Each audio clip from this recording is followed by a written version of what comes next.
Boa tarde, senhoras e senhores. Sejam bem-vindos ao Tribunal de Contas do Estado de São Paulo. É com grande satisfação que damos início ao 4º Seminário Internacional Boa Governança no Setor Público, evento promovido pelo TCE com o apoio logístico da Escola Paulista de Contas Públicas. O seminário contará com a participação de especialistas para a discussão de temas ligados à gestão pública, tais como os programas de compliance no setor público, o papel dos tribunais de contas desde a perspectiva europeia e o compliance nas empresas estatais. O presente evento está sendo transmitido ao vivo pela internet, no site do Tribunal de Contas, e também será disponibilizado no canal da Escola Paulista de Contas Públicas no YouTube. Para darmos início ao evento, convidamos à mesa o presidente do Tribunal de Contas do Estado de São Paulo, conselheiro Renato Martins Costa. O professor catedrático da Universidade de Castilha-La Mancha, professor Dr. Adán Nieto Martín. O gerente executivo de conformidade da Petrobras, Dr. Márcio Campanelli Moreira. O professor da Faculdade de Direito de Ribeirão Preto da USP, professor Dr. Eduardo Saad Diniz. O presidente do Centro de Ensino e Pesquisa em Compliance, Dr. Marco Aurélio Chagas Martorelli. O advogado especialista em prevenção à corrupção e consultor do Wall Street Group, Dr. Lucas Augusto Ponte Campos.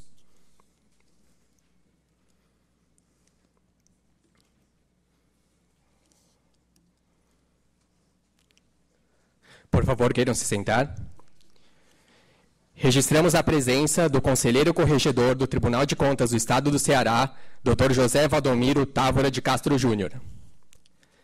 Para a abertura dos trabalhos, fará uso da palavra o presidente do Tribunal de Contas do Estado de São Paulo, conselheiro Renato Martins Costa. Muito boa tarde a todos. Eu tenho a satisfação de dar por abertos os trabalhos do 4º Seminário Internacional de Boa Governança no Setor Público. O Tribunal de Contas do Estado de São Paulo recebe com grande honra os integrantes da mesa. Em especial, gostaria de saudar o nosso palestrante internacional, professor Adán Nieto Martín, da Universidade de Castilla-La Mancha, na Espanha. Bem-vindo, maestro. E, igualmente, todos os dignos palestrantes e debatedores desta tarde, que enriquecem o tribunal com suas presenças e no debate de temas tão importantes. Gostaria de especialmente saudar o meu prezado colega e amigo, conselheiro Valdomiro, do Estado do Ceará, que prestigia sobremaneira este tribunal com sua presença e participação. Gostaria de fazer alguns registros introdutórios da temática do nosso seminário, uma visão da presidência do tribunal. Ao atuar na administração pública, alguns agentes podem vir a perseguir seus próprios interesses, agindo em desconformidade com as normas jurídicas e com valores éticos e morais como lealdade e integridade. Para melhor prevenir a ação e repercussão desses agentes, é necessária a adoção de mecanismos de integridade e de controle aptos a assegurar um melhor padrão de conduta no âmbito de toda a administração pública, inclusive em suas empresas, autarquias, fundações e outros entes legalmente previstos. Este tem sido o método mais efetivo para a mitigação dos riscos reputacionais, jurídicos e financeiros, operando em muitas jurisdições como atenuante ou excludente de culpa dos administradores públicos ocupantes de cargos eletivos, efetivos ou comissionados. No Brasil, a partir do advento da Lei Federal 12.846 de 2013, a Lei Empresa Limpa e seus decretos regulamentadores, as instituições, empresas, organizações, sejam elas públicas ou privadas, passaram a se encontrar ainda mais incentivadas a empenhar esforços e estabelecer mecanismos de prevenção às más condutas. Por outro lado, existe também um aumento da exigência de níveis mais sólidos de governança e prevenção à corrupção por instituições de fomento, como o Banco Mundial e o Banco Interamericano de Desenvolvimento. A adoção de mecanismos de integridade pelo tomador de crédito junto a estas instituições já se coloca como uma condicionante para a liberação de crédito e precificação mais adequada de taxa de juros dos empréstimos oferecidos. Resta claro, pois, que a implantação de um programa de integridade eficiente representa a forma mais efetiva de evitar riscos à própria administração pública e às suas empresas, visto que, ao inibir o cometimento de condutas ilícitas por seus funcionários, agentes e terceiras partes relacionadas, fornecedores, parceiros, entre outros, garante um melhor desempenho de suas atividades, sejam elas administrativas ou econômicas, bem como contribui para a construção de um ambiente de maior confiança institucional, atendendo concomitantemente aos princípios da moralidade e da eficiência no trato com a coisa pública. Recentemente, com o advento da Lei de Responsabilidade das Estatais, a Lei Federal 13.303, as empresas públicas e as sociedades de economia mista passaram a estar obrigadas a adotar políticas de governança, controles de riscos e compliance, assim como a capacitar e treinar seus administradores para o cumprimento das referidas políticas. É com este espírito que, pelo 4º ano, esta casa recebe este evento. A ideia deste ano e dos anteriores é de aproximação com a academia e a iniciativa privada e discussão de importantes temáticas da administração pública, trazendo experiências internacionais e análise comparativa das matérias. Nesse sentido, que temos a satisfação de iniciar os nossos trabalhos com a palestra do professor Adán Nieto Martín, seguida da palestra do Dr. Márcio Campanelli Moreira e dos debates pelos doutores Eduardo Sade Diniz, Lucas Augusto Pontes Campos e Marco Aurélio Martorelli. Sejam todos muito bem-vindos ao nosso tribunal e que os trabalhos possam transcorrer da melhor forma possível. Muito obrigado.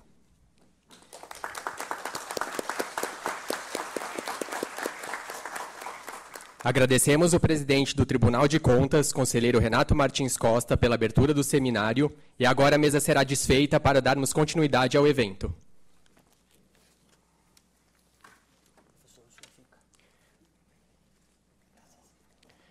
A primeira palestra será proferida pelo professor Dr. Adán Nieto Martín, com o tema Os programas de compliance no setor público e o papel dos tribunais de contas desde a perspectiva europeia. Antes do início da exposição, faremos uma breve apresentação do palestrante. O professor Dr. Adán Nieto Martín é mestre em Criminologia e doutor em Direito pela Universidade de Castilla-La Mancha, na Espanha, professor catedrático de Direito Penal na mesma universidade, subdiretor do Instituto de Direito Penal Europeu Internacional, é especialista em prevenção da corrupção na administração pública, responsabilidade penal de pessoas jurídicas e prevenção ao crime empresarial. Nos últimos anos, participou e dirigiu projetos de pesquisa nessas áreas, assessorou um grande número de empresas no desenvolvimento e implementação de programas de conformidade, além da autoria de livros e artigos. Com a palavra, Dr. Adán. Muito obrigado por la invitación y por estas palabras de bienvenida. Y realmente es un placer estar en una institución como el Tribunal de Cuentas y compartiendo con un público tan selecto y especializado en esta materia, pues una serie de reflexiones, no sobre algo tan general. No voy a hablar del tema que figura aquí de manera general, cómo prevenir la corrupción en organismos públicos, sino que voy a hablarles de algo mucho más concreto. Y es, en esta prevención de la corrupción, cuál debe ser el papel de las agencias anticorrupción. Entendiendo que entre los posibles candidatos a ser agencias anticorrupción, pues el Tribunal de Cuentas, desde luego, puede y debe jugar un importante papel. Tengo que hacerles una confesión, ¿no? que a veces, claro, en la vida uno empieza por ser ignorante de todas las cosas.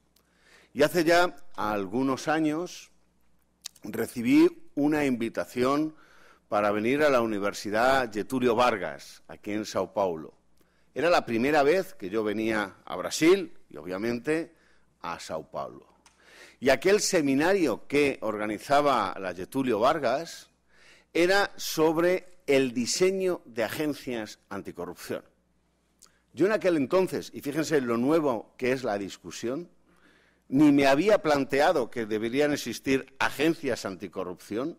Nadie en España había hablado de agencias anticorrupción, ni mucho menos me había pensado cuál era el papel de las agencias anticorrupción. De tal forma que hoy se cierra una especie de ciclo, ¿no? De la primera vez que vine aquí me enteré de que había algo así como agencias anticorrupción y, bueno, y a partir de ahí fue el inicio pues, de comenzar con todo este asunto del cumplimiento normativo en las organizaciones públicas, ¿no? Porque el cumplimiento normativo pensamos que está ligado sobre todo a las empresas privadas, a las organizaciones privadas con ánimo de lucro, pero desde luego nada explica y nada justifica que las organizaciones públicas no tengan programas de cumplimiento semejantes. En la teoría o en la concepción tradicional, esto tenía una explicación. Se pensaba que los funcionarios públicos de por sí eran personas cumplidoras de la ley. Y cuando cumplían la ley, y como cumplían la ley de manera natural, no era necesario establecer ningún mecanismo de autorregulación interno como un programa de cumplimiento para hacerles cumplir por la ley. Muy distintos eran los malvados empresarios, que estos por vocación natural tenían la intención de sobornar siempre a los funcionarios públicos. Es decir, en la mentalidad tradicional que hemos arrastrado hasta ahora, los malos eran las empresas, los buenos eran los funcionarios públicos. Y como los malos eran las empresas, solo ellas tenían necesidad de tener mecanismos adicionales a los que se establece en la ley para el cumplimiento de la legalidad. Aún hoy, cuando en España con funcionarios públicos mantenemos este tipo de discusiones, está muy extendida la idea de que esto del cumplimiento normativo en organizaciones públicas es absurdo y que efectivamente sirve con tener la ley y el respeto a la ley y la evidencia de que los funcionarios públicos, de que los servidores públicos cumplen la ley. Si queremos empezar a trabajar en esta materia, probablemente el primer objetivo es destruir o dejar de lado esta visión y pensar que una administración pública es una organización, como una empresa, que también es organización, o como un partido político, que es una organización, o como la Iglesia Católica, que también es una organización. Y en todas las organizaciones hay dinámicas que les llevan a que aparezcan comportamientos irregulares. Y cualquier organización necesita una serie de medidas adicionales, internas, autorreguladoras, que le hagan, pues efectivamente, ser más cumplidora y cumplir con la ley, ¿no?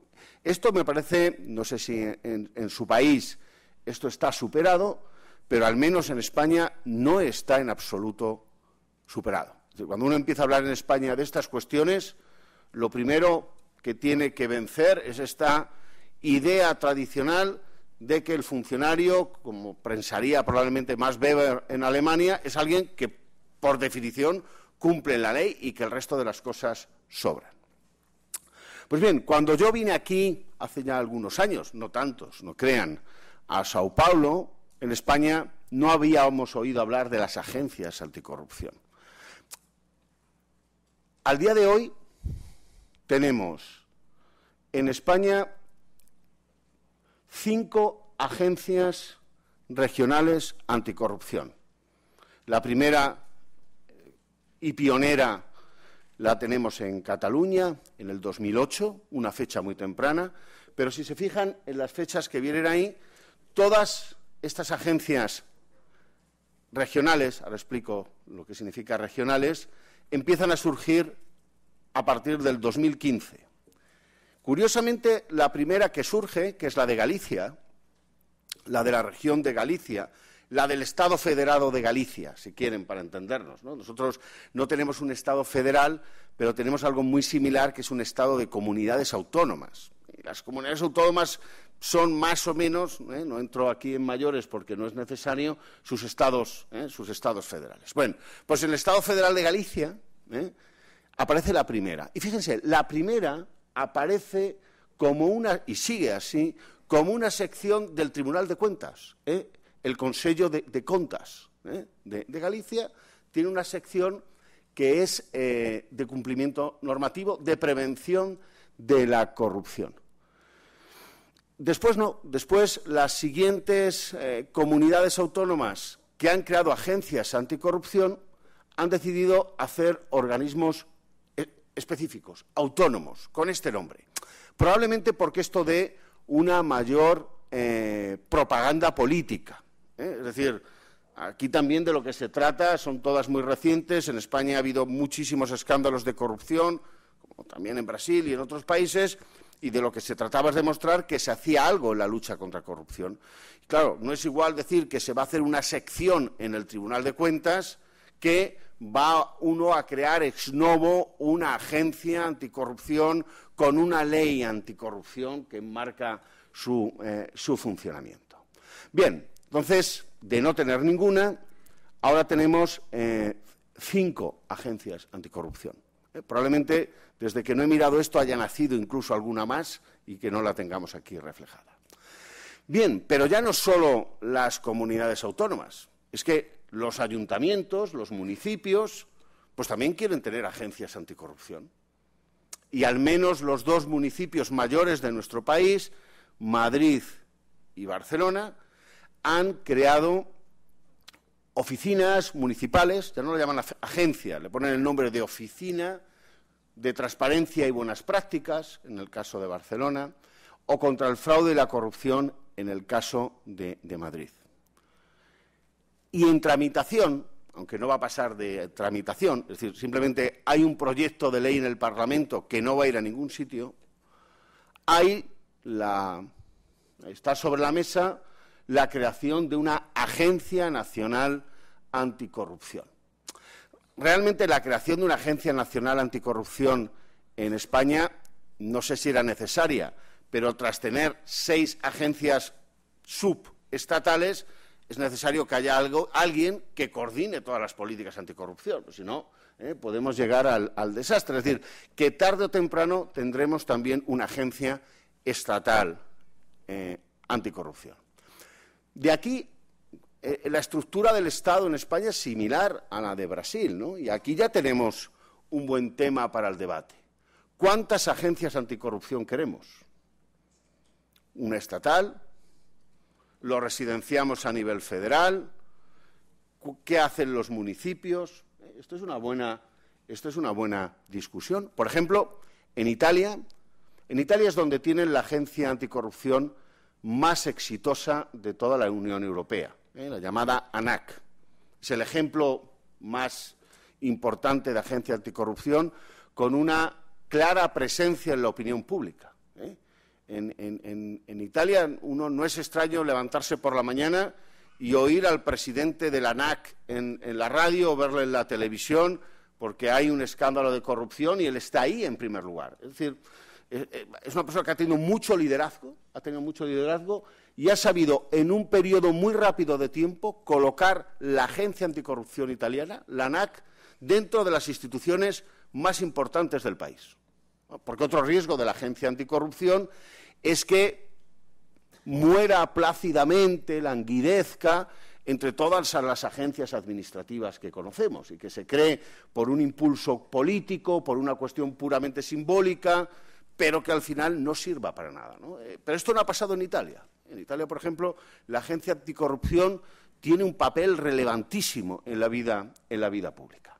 Bien, esta es la cuestión que yo quería tratar, ¿no? ¿Para qué sirven las agencias anticorrupción?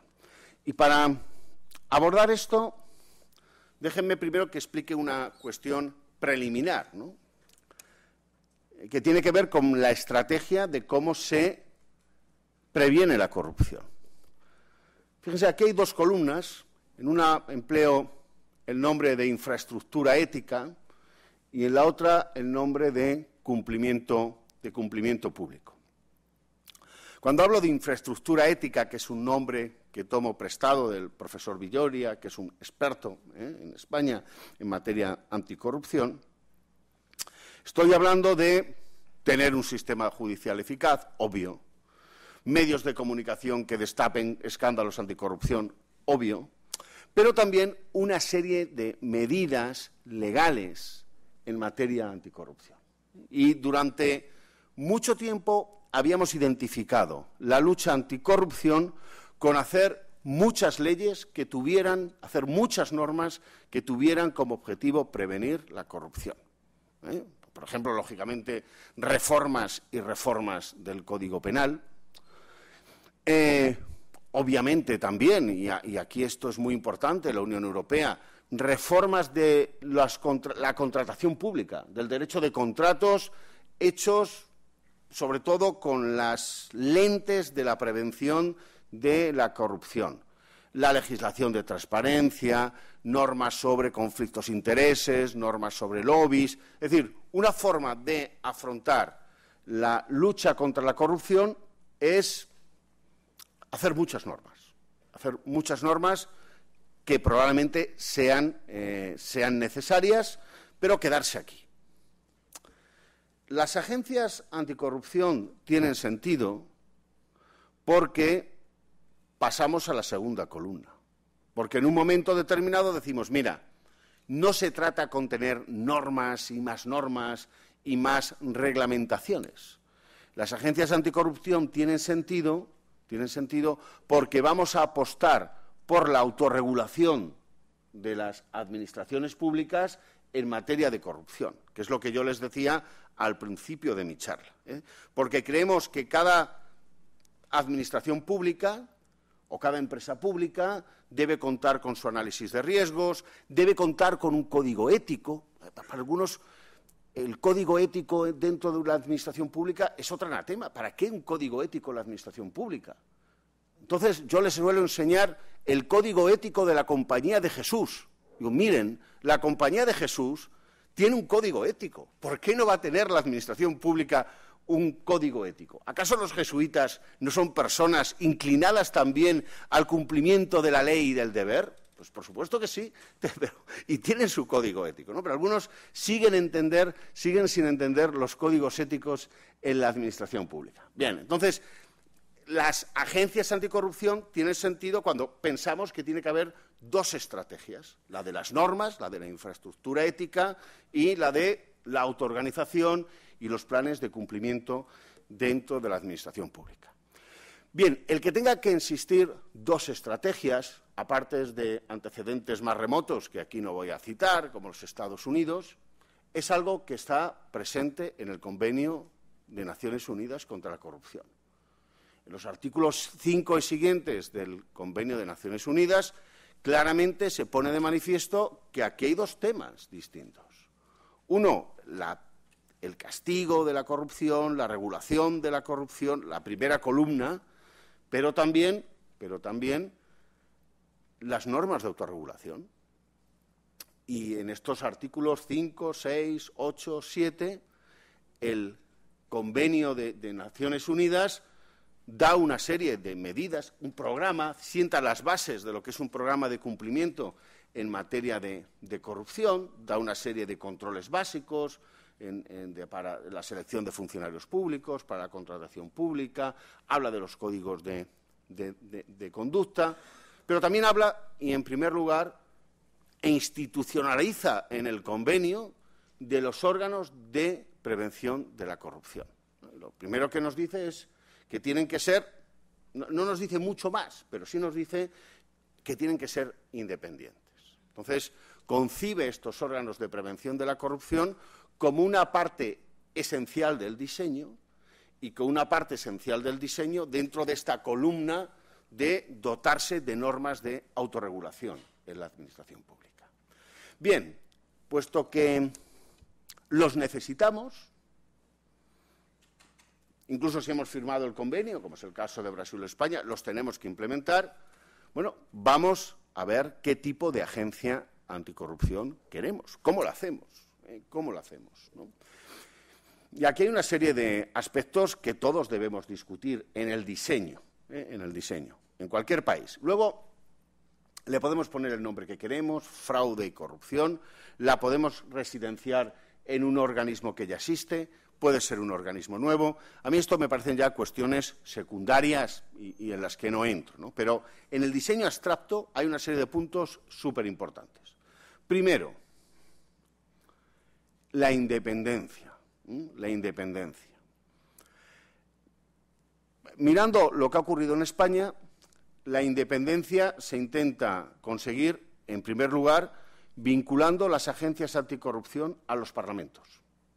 No son parte del Ejecutivo, en ningún caso. Son parte de están vinculadas a los parlamentos regionales, El presidente de la agencia lo elige el Parlamento. Lo elige el Parlamento por una mayoría cualificada. En alguna hay algo que me parece muy importante, porque uno no es independiente si no puede formar su propio presupuesto. Entonces, en alguna de estas agencias que han nacido, está contemplado, y esto me parece un rasgo de independencia muy importante, que es la agencia la que presenta su presupuesto al Parlamento. Y luego el Parlamento se lo puede rechazar, pero le tiene que decir por qué se lo rechaza. Y claro, esto políticamente tiene un coste, porque tú estás diciendo que recortas sustancialmente el presupuesto que te presenta la agencia anticorrupción, después no puedes vender que eres un adalid en la lucha contra la corrupción. Bueno, luego vienen cosas lógicas aquí, que es como la revocación, las causas de revocación, régimen de incompatibilidades, etcétera, etcétera. Pero, si quieren, por centrar y por si después tenemos un debate, la cuestión es independencia, ¿la conseguimos mejor, pregunta, vinculándolo al Parlamento? ¿Vinculándolo al Ejecutivo? ¿Dónde situamos dentro de los poderes del Estado las agencias anticorrupción? Bien, competencias. Lógicamente, sector público. Sector público entendido en sentido amplio. Pero claro, hoy tenemos un problema en el derecho administrativo que es decir hasta dónde llega el sector público. ¿Hasta dónde llega el sector público? La normativa de las agencias en España incluye, por ejemplo, dentro de su radio de control, a contratistas y personas que tengan atribuidas la gestión de servicios públicos. Me parece muy acertado. Personas que hayan recibido subvenciones. Aquí, fíjense, se mezcla con, por lo menos en España, una competencia tradicional de los tribunales de cuenta, que es la fiscalización de las subvenciones públicas. Pero aquí también se dice, vamos a hacer competente en esta materia a las agencias anticorrupción. Y empresas públicas, cualquier entidad que esté bajo el control de una administración pública. Es decir, teníamos muy claro, y aquí les lanzo el punto para la reflexión, que las agencias anticorrupción se encargaban de la corrupción en las administraciones públicas. Entendamos administración pública de una forma muy amplia. Pero han venido los franceses, y los franceses han hecho recientemente una ley en materia de anticorrupción, que es la ley Sapin, que crea una agencia anticorrupción. Sorpresa, la agencia anticorrupción francesa no se ocupa de las administraciones públicas, se ocupa de los programas anticorrupción que tienen que implantar las empresas y les da capacidad de inspección en relación a los programas anticorrupción que tienen que implantar las empresas. Mi pregunta es, ¿y por qué no? Es decir, ¿por qué no las agencias anticorrupción no van a ocuparse de las dos caras de la moneda? Tanto de los programas anticorrupción que se generen en la administración pública, como de los programas anticorrupción que se generen en las empresas privadas. No es una idea en absoluto descabellada, porque, por ejemplo, todo el mundo diríamos aquí, o si creamos una agencia pública que se tiene que ocupar de las empresas públicas, que hay muchas empresas públicas en un país, públicas o de economía mixta, ¿no? Hacía mención anteriormente el presidente de esta ley, 13.000 algo, que regula el programa de cumplimiento. Bueno, me parece importante este debate y yo personalmente me inclino en este momento porque la agencia inspeccione también, supervise. Bueno, esto es otra cuestión que después me referiré a determinadas empresas. Lo mismo no todo y debe centrarse en grandes empresas. Bien, luego viene la cuestión de las funciones. 4 tipos grandes de funciones aparecen en la regulación española. Hay unas funciones, digamos, que son las más inocuas, las que todo el mundo estaríamos dispuestos a concederles sin ningún tipo de discusión. Funciones en fase legislativa, es decir, que sean órganos consultivos, que cuando se tramita una ley necesariamente haya que consultar en la agencia para que introduzcan esta ley la perspectiva de la lucha contra la corrupción, o incluso permitirle que haga propuestas. Bueno, esto me parece, si vamos a tener una agencia con un gran expertise en materia de corrupción, permitir que estas personas intervengan en los procedimientos legislativos, a mí, desde luego, me parece acertado, ¿no? Me parece parte esencial del diseño de la política anticorrupción. Bien, lo azul, lo indiscutido. Lo que está en rojo, lo más discutido.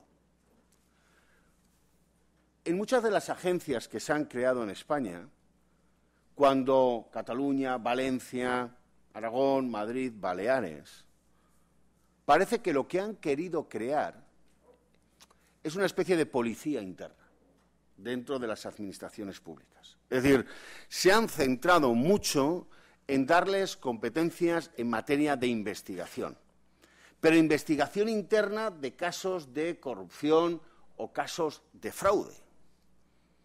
Incluso en este punto dotarlas con algún tipo de poder sancionador.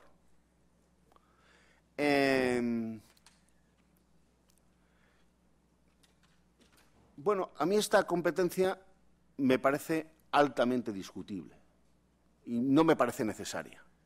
Crear una especie de fiscalía anticipada, una especie de fiscalía, procuraduría, que dirán aquí, anticorrupción anticipada. Bien, y luego hay otra serie de funciones, que son las que están en verde, que son las funciones preventivas, que consisten en el asesoramiento a las instituciones bajo su control en la adopción de medidas de prevención. Es decir, probablemente en su país Petrobras pues, tiene la capacidad para generar su plan anticorrupción como cualquier gran empresa sin que nadie la asesore. Pero piensen que hay miles de municipios, de pequeñas administraciones públicas o incluso las universidades que necesitaríamos para ponernos planes anticorrupción algún tipo de asesoramiento externo, ¿no? Entonces, esta función me parece muy acertada. Me parece, en el fondo, la función por antonomasia de las agencias anticorrupción. ¿Para qué sirven? A mi juicio deben servir para dar líneas generales acerca de cómo que tienen que ser los programas o las medidas anticorrupción de cada administración pública y después deben servir para ayudarlas a poner en marcha estas medidas anticorrupción. Y además, y en esta materia, deben servir también para supervisar cómo se implementan estas medidas anticorrupción. Yo creo que es, a mi juicio, el núcleo de las actividades de las agencias anticorrupción. Diseñar, asesorar, supervisar la implementación. Si se les quiere dar, además, un poder sancionador, pero no en relación a concretos casos de fraude y corrupción, sino un poder sancionador diciendo, mira, no has implementado bien el plan anticorrupción, te voy a poner algún tipo de sanción. Ojo, sanción que no tendría que ser probablemente, por ejemplo, en Italia. Esto es muy importante. En Italia, la ANAC tiene competencias de este tipo. Las tiene también de investigación, y por eso no me gusta tanto, pero las tiene también de este tipo. Las tiene también de este tipo. Entonces, en cada administración pública, una universidad, un municipio, debe haber un responsable anticorrupción. Las sanciones que se establecen, que son sanciones disciplinarias por haber implementado mal los programas, van destinadas a este responsable anticorrupción. Esto también es una cuestión de diseño. No hay problema cuando el responsable anticorrupción es el responsable de la entidad. Pero hay bastantes problemas cuando el responsable de anticorrupción no es el máximo dirigente de la entidad, sino que es un funcionario a la que han encargado que ponga en marcha el plan de prevención de la corrupción, porque en este caso se convierte en muchos casos en un mero chivo expiatorio, ¿no? Y es un problema serio. Bien, esto es un poco los aspectos esenciales que yo creo que hay en la creación y desarrollo de agencias anticorrupción, ¿no? Y ahora algunos problemas, ya les he ido señalando algunos, y ahora algunas otras reflexiones, ¿no? Primero, si les vamos a dar competencias de investigación de irregularidades, ¿cómo casa esto con el papel de la policía y el papel de la procuraduría? Esto es importante. Si decidimos que van a ser esta especie de policías internos, habrá que regular muy bien el juego de la distribución de roles, hasta cuándo llegan, cuándo tienen el deber de informar, qué valor tienen sus actuaciones, qué valor tienen sus pruebas. En Europa tenemos un gran fracaso. En Europa tenemos una agencia muy conocida que es la OLAF, que es la Oficina de Lucha contra el Fraude, que es la agencia de la Unión Europea. Esta agencia de la Unión Europea tiene solo funciones de investigación. Solo tiene funciones de investigación. Tiene su explicación, porque tiene funciones de investigación de casos de fraude, por ejemplo, de fraude de subvenciones transnacionales, y coordina a distintas administraciones públicas. Pues bien, hay un gran problema en el diseño de la OLAF, y es el engarce entre las investigaciones que hacen y los procesos penales en los casos de fraude. Las investigaciones de la OLAF generalmente no aportan nada a los casos. No sirven ni siquiera para inicio del caso. No se tienen en cuenta, ¿no? Entonces, este es un gran problema de diseño, ¿no? Bueno, otro problema es los entes que tienen una autonomía. Autonomía local y autonomía universitaria. Por ejemplo, la OLAF y la Unión Europea tuvo muchos conflictos con el Banco Central Europeo, que tiene autonomía, y con el Parlamento. Investigar posibles casos de corrupción de parlamentario, porque estos decían, oye, que me pongan una agencia anticorrupción, en este caso depende de la Comisión, daña mi autonomía como institución. Esto es un problema que, sin duda, surgirá en cualquier país donde haya órganos públicos autónomos y se les intente imponer un controlador externos, ¿no? Bien, hay que delimitar bien las materias que entendemos por corrupción, que entendemos de fraude, pero esto no creo que sea demasiado complejo. Y, bueno, luego, como le indicaba, y este me parece un gran tema, sobre todo tras lo que ha ocurrido en Francia, cuáles son las competencias que deben tener en relación al sector privado, ¿no? El sector privado. Bien, esto es un poco cuestiones sobre el diseño, que, como ven, tengo más cuestiones que soluciones. Tengo alguna preferencia. Como os he dicho, mi modelo de agencia anticorrupción es aquella que asesora y da las directrices generales de medidas de autoorganización y luego ayuda. Para mí ese es el papel que debe ocupar. Pero, bueno, es una materia sobre la que debemos discutir, porque en el mundo el panorama de la diversidad de agencias anticorrupción es tremendo. Incluso en España, como vemos, hay muchas y no coinciden entre ellas. Unos tienen más poderes investigativos, otras tienen un diseño, por ejemplo, la primera, que es el Tribunal de Cuentas de Galicia, curiosamente, es la que tiene un diseño, como más me gusta a mí, más de consultoría de las administraciones públicas, de ayuda. Portugal, fíjense, los gallegos son la parte esta de España que están al lado de Portugal. Y cuando ellos quieren hacer la agencia, a quienes preguntan es a los portugueses, que ya tenían su agencia anticorrupción. Y lo hacen un poco copiando el modelo de agencia anticorrupción de Portugal, que ha funcionado bien. Y es un modelo de agencia anticorrupción también muy consultivo, asesorar, etcétera, etcétera, etcétera, ¿no? Es decir, que en Portugal tenemos un ejemplo también de este modelo de agencia.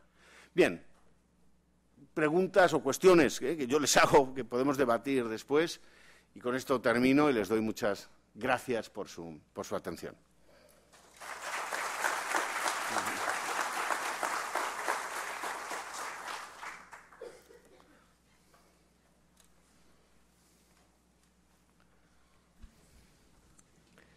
Agradecemos ao eminente palestrante pela apresentação e agora convidamos para a próxima palestra o Dr. Márcio Campanelli Moreira com o tema Compliance nas empresas estatais. Antes do início da exposição, faremos uma breve apresentação do palestrante. O Dr. Márcio Campanelli Moreira é bacharel em Direito pela Universidade de São Paulo, bacharel em Administração de Empresas pela Pontifícia Universidade Católica de São Paulo, possui mestrado internacional em Administração de Empresas pela London Business School, na Inglaterra. Trabalhou por 18 anos no setor financeiro, tendo sido superintendente do Itaú Unibanco, na área de compliance e risco operacional, de mercado de capitais e na área de unidades internacionais.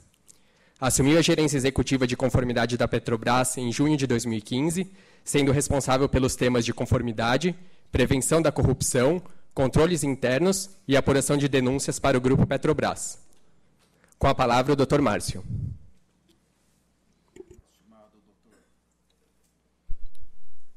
Estimado Dr. José Valdomiro, a quem cumprimento todos os membros do Tribunal de Contas, senhoras, senhores, meus colegas palestrantes e membros da mesa, boa tarde.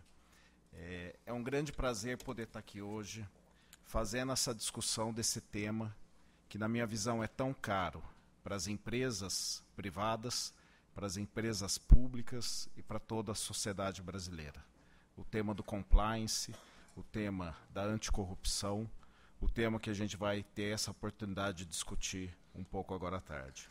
Nos últimos 10 anos, eu tenho trabalhado como responsável por compliance em empresas, 7 anos em empresas privadas, setor financeiro, nos últimos 3 anos na Petrobras. E a minha ideia aqui hoje é compartilhar um pouco do que eu vejo nessa matéria. Compliance é uma matéria relativamente nova. Há algum tempo atrás não se ouvia falar tanto desse tema como se ouve agora. E é uma matéria em extrema evolução, mudando a cada dia. Então, aqui pretendo trazer um pouquinho de como eu enxergo essa evolução e a importância desse tema na atuação das empresas do setor público.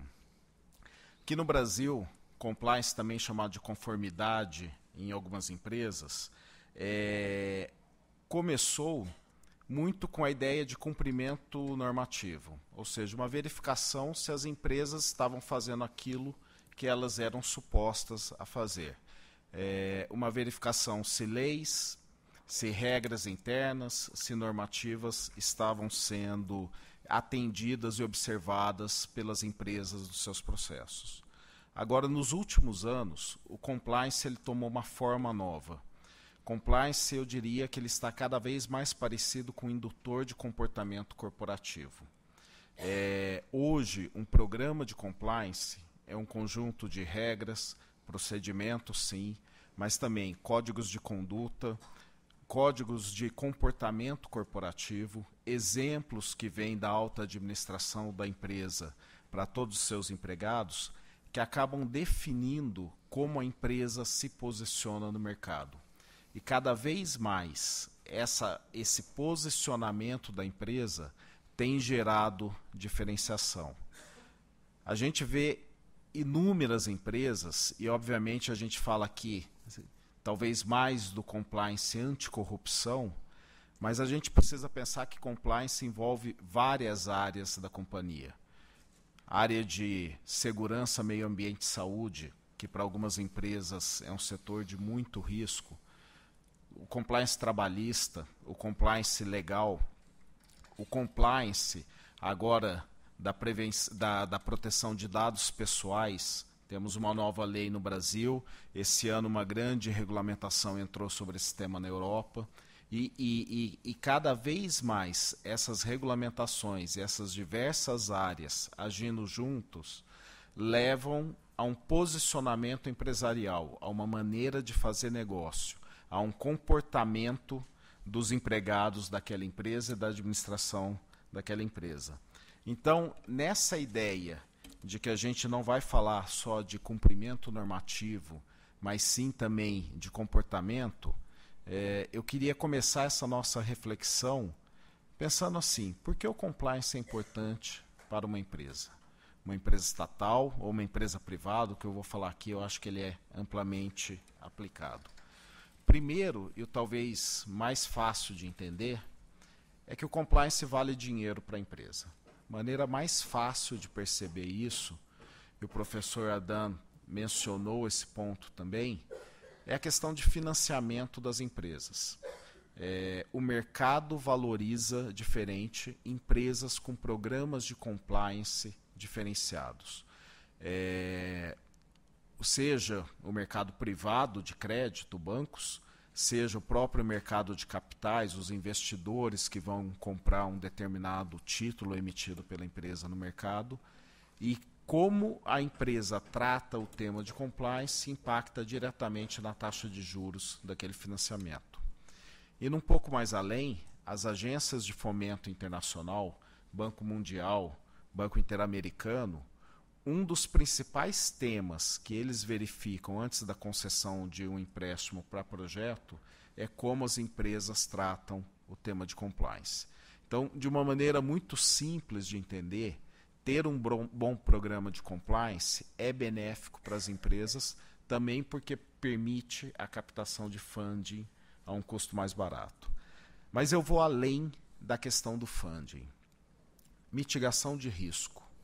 Um bom programa de compliance é capaz de identificar, tratar, dar transparência e permitir que a empresa tome a melhor decisão buscando o benefício da empresa. Um programa de compliance, ele normalmente vai trazer vários olhares para um processo decisório. Ele vai mitigar poderes individuais, ou seja, decisões elas vão ser sempre colegiadas ou com participações e avaliações de áreas diferentes da empresa. Isso aí leva a um melhor processo decisório na companhia e, no final do dia, uma mitigação de riscos.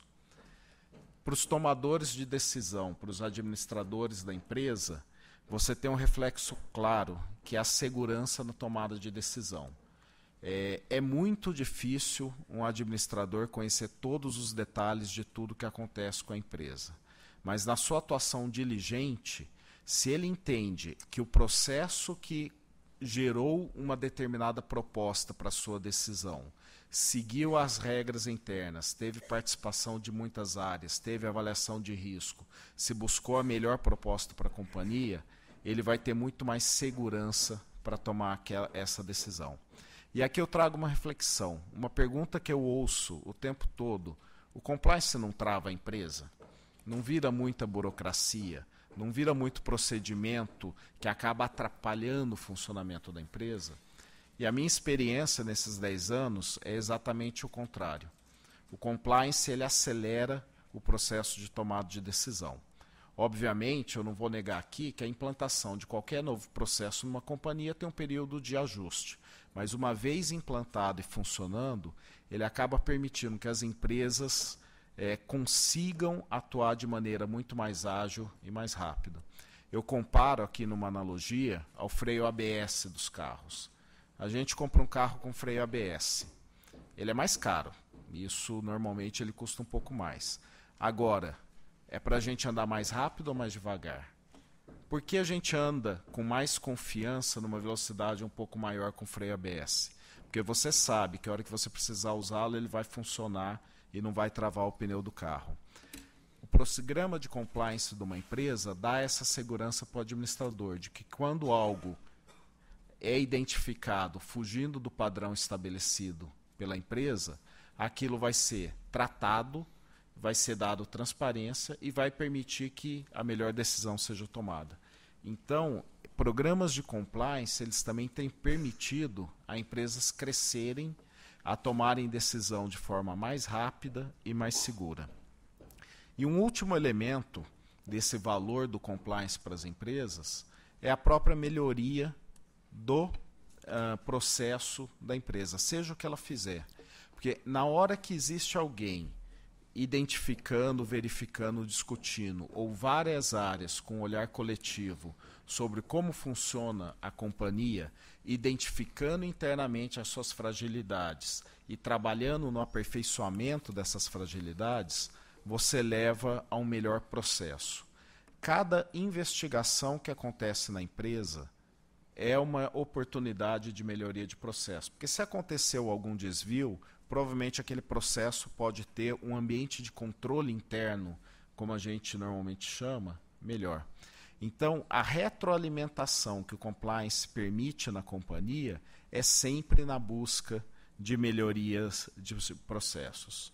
Então, feita essa pequena reflexão de como o compliance ele pode sair de uma visão de custo de verificação de burocracia para uma visão de valor agregado, de melhoria de processo, de melhor processo decisório, eu passo aqui a falar um pouquinho do que a gente vê de ambiente anticorrupção nas empresas e a evolução regulatória que teve. As próprias legislações anticorrupção, elas não são tão antigas assim. Talvez a mais conhecida das mais antigas seja a regulamentação norte-americana, o FCPA, que data de 77, que vem depois de um grande escândalo nos Estados Unidos, o caso Watergate. Mas depois do FCPA, muitos países ficaram ainda em silêncio sobre regulamentação anticorrupção, até que a partir dos anos 2000 você consegue ver uma crescente adoção de regulamentações anticorrupção por todos os países. E o interessante é que o resultado desta adoção legal não é somente o fato de haver uma base regulatória, mas sim como está sendo feita a execução dessa base regulatória. Cada vez mais a gente percebe os diferentes países do mundo trabalhando de maneira coordenada e colaborativa em casos anticorrupção. Essa cooperação internacional pelos países, pelos organismos, até mesmo pelas agências anticorrupção, tem permitido que o resultado das investigações sejam cada vez mais eficazes. A questão de você poder ter acesso ao que dizem que é seguir a trilha do dinheiro e aí, a partir daí, conseguir gerar resultados de identificação do que aconteceu num processo investigativo, hoje é possível porque todos esses países começaram a trabalhar de maneira coordenada no combate à corrupção. E essa coordenação, na medida que cresce, na medida que existe um aparato regulatório, só tende a melhorar o resultado do que a gente vê aqui para frente e que também leva as empresas a terem aprimoramentos no seu programa para evitar que qualquer tipo de desvio aconteça. É interessante falar que o Brasil ele teve uma série de aprimoramentos regulatórios relacionados a atividades que podem, de alguma maneira, tocar o tema de fraude e corrupção nos últimos anos. Em 2012, aprimoramentos na lei de lavagem de dinheiro. Em 2013, a própria lei de conflito de interesses dos agentes públicos. Em 2013 também, a nossa lei anticorrupção e depois os decretos que a regulamentaram. E agora, em 2016, uma lei importantíssima para as empresas estatais, que é a 13.303, que trata exatamente da governança das empresas estatais. Dividindo a Lei 13.313, talvez ela tenha um capítulo muito grande que fala de contratação, a parte licitatória e todas as melhorias que foram agregadas a esse processo, mas eu queria falar um pouco aqui de um outro elemento essencial, na minha visão, para as empresas estatais, que é a parte de governança corporativa. A lei das estatais trouxe, e queria colocar aqui, que isso deveria ser o mínimo, o obedecer à lei, mas que as empresas também deveriam olhar internamente como superar e fazer mais do que consta na própria lei, elementos muito importantes para as empresas públicas. Primeiro, quando a gente pensa em requisitos de quem participa como dirigente dessas empresas. A lei colocou algumas vedações e algumas condições muito razoáveis para que ocorra a indicação de administradores para essas empresas. Criou dentro das empresas os comitês de elegibilidade, que são órgãos estatutários, pessoas estatutárias que têm a responsabilidade de garantir que aqueles requisitos estabelecidos na lei, seja de competência técnica, seja relacionado à integridade, seja relacionado à prevenção de conflitos, ou seja, a pessoa não ter atuado em determinadas áreas antes de ocupar um cargo numa empresa estatal, estão sendo cumpridas. Ou seja, coloca na própria empresa que está recebendo ali um administrador a responsabilidade de fazer a verificação de integridade técnica daquela pessoa. Definiu, por exemplo, prazos máximos de mandato dos administradores das empresas. Então, isso é uma boa prática mundial e não tem a ver com falar que a pessoa que estava lá era boa ou não era boa, mas o rodízio é saudável. Então, na hora que se troca um administrador dentro desse mandato, o novo administrador tem a chance de trazer um olhar diferente, novo, para aquela empresa, mas ao mesmo tempo dando um prazo de que ele consiga efetuar um bom mandato na sua administração. Treinamento. A legislação colocou vários treinamentos obrigatórios. Treinamento sobre ética, treinamento sobre governança, treinamento sobre gestão de risco. Em alguns casos para a alta administração, em outros casos para todos os empregados. E eu acho que essa questão de treinamento, tendo trabalhado 10 anos nessa área, é algo que a gente precisa fazer e fazer de novo. Dar um exemplo pessoal, lá atrás, quando eu era criança, praticamente não se usava cinto de segurança. Depois virou lei, tinha multa, e hoje é natural eu entrar no carro e colocar o cinto de segurança. Mas, às vezes, quando eu entro no banco de trás do carro, tem vezes que eu me pego sem o cinto. Meu filho, ele nasceu, está lá, usa cadeirinha, usa cinto. Ele foi educado com cinto de segurança. Ele não deixa o carro andar, mesmo que seja um táxi, um Uber, se ele não colocou o cinto ainda. A consciência dele é de benefício e valor agregado. Ele não está preocupado que alguém vai multá-lo por não estar com cinto, nada disso. Ele percebeu o real efeito que o cinto tem para ele e aquilo dele virou natural. Então, quando eu falo do arcabouço legislativo e da Lei 13.303, eu vejo isso dentro de um processo de evolução, onde começa com esforço, você tem que se adaptar ali, aquilo se torna um hábito, porque depois de um tempo você vai entendendo como fazer e vira natural, até que vira uma virtude. No mundo corporativo, a gente chama isso de valor agregado, ou seja, algo que passa a fazer parte do DNA das empresas. Então, acho que essa caminhada é o que a gente vai ver daqui para frente, dentro desse tema de compliance nas empresas. A lei também coloca mecanismos para atuação de integridade e gestão de risco, ou seja, garantindo que existam áreas com responsabilidade, com a dotação orçamentária para poderem funcionar e com a independência. E aí ela também trata um dos temas que é crucial para o compliance em qualquer empresa, que é a parte de transparência. Ou seja, quanto mais transparência dada aos eventos que ocorrem, a como as decisões são tomadas, ao que você tem de relacionamento com o seu acionista controlador, de relacionamento com uma parte relacionada, e o tratamento que é dado nesses relacionamentos, você só vai ter um processo decisório mais robusto. Então, uma empresa, por exemplo, de economia mista, ela tem que ter uma série de regras agora que dão a equidade entre o acionista controlador e os acionistas minoritários. Uma empresa que tem um acionista controlador e vai realizar uma determinada negociação com outra empresa detida por esse mesmo acionista controlador, a famosa transação com parte relacionada, você precisa ter um tratamento daquilo, porque não pode haver condições de negócio diferentes com essa empresa do que você faria com outras empresas, sobre a preocupação de não transferir resultados de uma empresa a outra.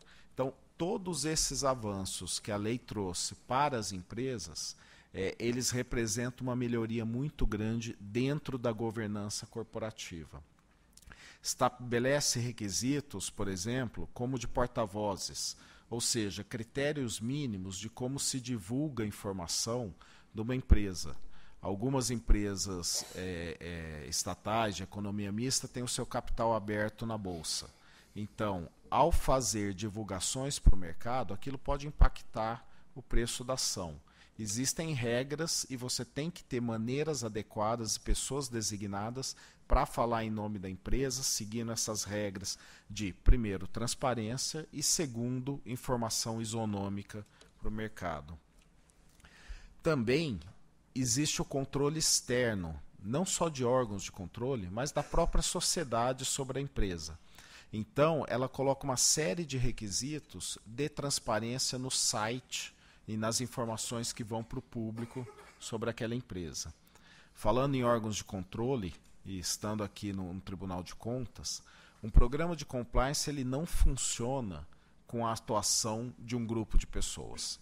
Ele é um trabalho encadeado dentro da companhia, o que classicamente se chama de linhas de defesa. Então, compliance ele tem que ser feito pelas pessoas do negócio, por aquelas que tocam o negócio, que normalmente são as que melhor conhecem os riscos do negócio e melhor sabem como mitigá-lo. Apoiados por uma segunda linha de defesa, que são áreas corporativas das empresas, finanças, controladoria, o RH, jurídico, que apoiam essa primeira linha, área de negócio, em fazer uma boa estruturação dos seus negócios, em manter bons controles, e também tem um papel de fiscalização em cima dessa primeira linha, em cima desse negócio. Fiscalização no sentido de avaliar e gerar aprimoramento do ambiente de controle e dos processos da empresa. E uma terceira linha, que é independente, ou seja, ela não entra na definição do negócio e aí ela garante a independência dela para avaliar o negócio, que são a auditoria interna, a auditoria externa quando cabível, Tribunal de Contas, os órgãos de controles e reguladores, que acabam tendo um papel importantíssimo no funcionamento. E fazer compliance não adianta só uma dessas partes atuar bem. A gente tem que atuar em conjunto e entender que a atuação de um órgão de controle, a atuação de uma segunda linha de defesa ou da própria primeira linha de defesa faz parte de um sistema de defesa do interesse da companhia. A gente pensando aqui no futebol, é como se eu quisesse que um goleiro salvasse o time sozinho. Normalmente não funciona assim. Você tem lá uma linha de frente, você tem uma zaga, você tem uma defesa, você tem o goleiro. Se todo mundo ali não trabalhar em equipe, o resultado provavelmente não vai ser bom. Então, a atuação integrada de todas as pessoas, e aí o treinamento é importante, porque cada um tem que lembrar do seu papel na atuação de compliance, e de todas essas áreas internas e externas, é o que garante a efetividade de um programa de compliance. Que o programa de compliance, enquanto ele for colocação de regras, de normas, ele não vai gerar resultado. Na hora que ele começa a gerar efetividade e mudança de comportamento, que é aquele ponto que eu coloquei no início, a gente caminha para a efetividade do programa.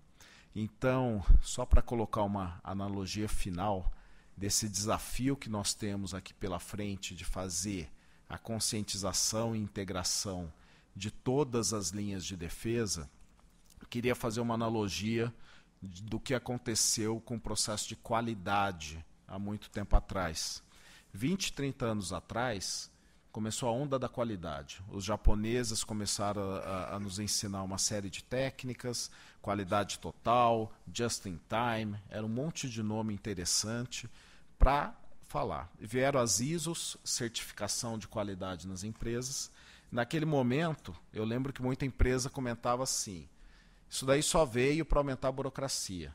Isso daqui só está acontecendo para excluir as pequenas empresas do mercado. Isso daqui é só custo. É coisa que começou e vai passar daqui a pouco. Hoje, qualquer empresário que se preze, setor público ou privado, ele vai pensar em fazer negócios com qualidade. É requisito. Ele sabe que sem qualidade não tem sustentabilidade naquele negócio. Eu vejo que essa mudança de algo que começa com algum ceticismo, alguma resistência, alguma preocupação, e depois vira uma virtude, é o caminho que a gente tem à frente pelo compliance. É entender que o que a gente está criando aqui, o que essa legislação trouxe de maneira muito razoável e buscando efetividade, é um caminho que vai nos levar para algo que lá na frente seja natural para as empresas. Áreas de compliance vão continuar existindo, mas a tendência é que isso seja cada vez mais embutido como valor. E eu sempre comento que, como um responsável por compliance nas empresas, eu trabalho todo dia para me fazer dispensável. Porque o dia que não precisarem mais de mim é que a companhia está fazendo a questão de compliance de uma maneira melhor. Então, agradeço a presença, agradeço poder trazer essas reflexões e estou à disposição para qualquer dúvida.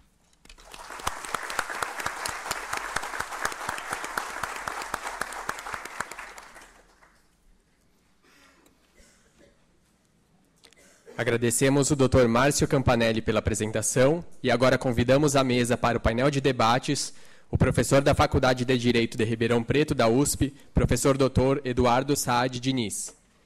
O presidente do Centro de Ensino e Pesquisa em Compliance, Dr. Marco Aurélio Chagas Martorelli. E o advogado especialista em prevenção à corrupção e consultor do Wall Street Group, Dr. Lucas Augusto Ponte Campos.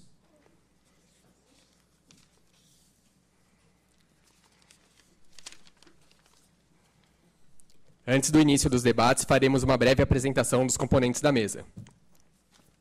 O Dr. Marco Aurélio Chagas Martorelli é graduado em Direito pela Faculdade de Direito da Universidade de São Paulo, presidente da Comissão de Propostas de Parcerias e Convênios Públicos e membro da Comissão de Estudos sobre Criminal Compliance da OAB-SP, cofundador da Associação Brasileira de Ouvidores e Ombudsman, advogado especializado em Direito Administrativo e Compliance e atualmente é o presidente do Centro de Ensino e Pesquisa em Compliance. O professor Dr. Eduardo Saad Diniz é professor da Faculdade de Direito de Ribeirão Preto e do Programa de Integração da América Latina da Universidade de São Paulo, livre docente em Criminologia pela Faculdade de Direito de Ribeirão Preto da USP, doutor em Direito pela USP e pela Universidade de Sevilha, na Espanha, e é consultor em Compliance, Criminologia Econômica e Direito Penal. Dr. Lucas Augusto Ponte Campos é doutorando e mestre em Direito pela Faculdade de Direito da Universidade de São Paulo, especialista em prevenção à corrupção nos setores público e privado pela Universidade de Castilha-La Mancha, Espanha, pós-graduado em Direito Tributário pela Faculdade de Direito da Universidade de São Paulo, pós-graduado em Direito da Infraestrutura pela Faculdade de Direito da Fundação Getúlio Vargas, membro do Instituto Brasileiro de Direito Tributário, e atualmente é consultor sênior no Wall Street Group e sócio da TR Campos Sociedade de Advogados. A palavra está aberta à mesa.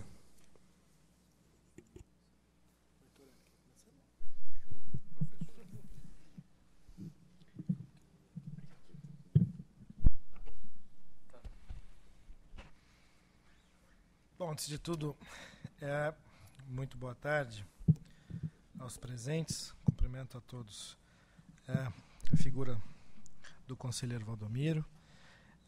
E gostaria também de cumprimentar e agradecer o fato de hoje estarmos vivenciando o 4º ano consecutivo deste evento que debate governança no setor público. E isso só se deve pela articulação extraordinária entre aqui a funcionária da casa, a Bibiana, e o Dr. Lucas, né? Isso precisa ser reconhecido publicamente, né? Que existe uma colaboração permanente de trazer esse diálogo, e não um diálogo esporádico, contingente, mas de forma constante, com aprendizados históricos aí ao longo dos anos, né? Então, muito obrigado mais uma vez pela oportunidade. Eu, nesses anos, tenho me dedicado a essas questões, tenho pesquisado essas questões de compliance, e também, não só no âmbito privado, mas também no âmbito público. Mas algo que nesses anos todos sempre me incomodou é de fato vivenciar avanços pouco significativos, né? A maior parte, com o vício do criminólogo, sempre em busca de evidências científicas de uma mudança de comportamento, né? Como disse agora aqui o Campanelli, representando a Petrobras, é algo que me incomoda quando eu analiso a atuação das agências no Brasil que se dedicam às infrações econômicas de um modo geral, a baixa qualidade das evidências sobre a efetividade das suas próprias atuações. Em regra, bastante limitadas a uma volumetria. Quantos milhões de operações suspeitas foram comunicadas? Mas qual é a natureza dessas operações suspeitas? O que é que elas informam? Que tipo de priorização elas informam? Que tipo de estratégia de detecção de infrações econômicas elas informam? Que tipo de envolvimento, não só com os shareholders, mas também, sobretudo, com os stakeholders elas informam? Que tipo de utilidade para o sistema de sanções elas informam? E isso tem sido, para minha, acho que posso dizer, frustração, uma constante ao longo dos anos, né? E isso, do ponto de vista científico, é dos principais entraves para que nós possamos informar para o mercado brasileiro, para a sociedade brasileira, sobretudo, algum tipo de avanço mais significativo em torno de uma melhoria do ambiente ético empresarial e dos padrões de governança pública, né?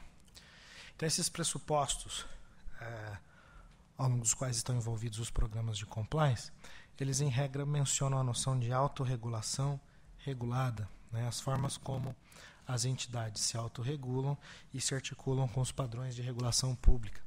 E deveria haver um vínculo entre ambos. Mas isso é uma abstração, né? Quando a gente vai analisar do ponto de vista concreto no Brasil, tudo aquilo que a gente vivencia é um desacoplamento dessa autorregulação regulada, né?